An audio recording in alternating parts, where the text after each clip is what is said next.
दोस्तों ये है हमारा सहस्त्रधारा जो देहरादून की one of the most famous tourist place है।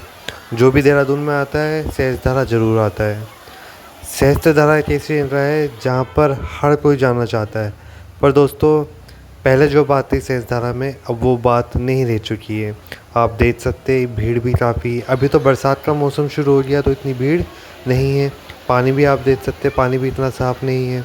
पहले यहाँ पे सल्फ़र वाटर होता था तो लोग जाते थे कि स्किन एलर्जी भी दूर होगी और नहाना भी हो जाएगा, और काफ़ी अच्छा माहौल होता था यहाँ पर।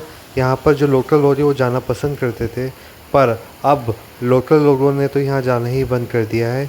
जो बाहर से आते हैं वही यहाँ पर ज़्यादा जाते हैं दोस्तों।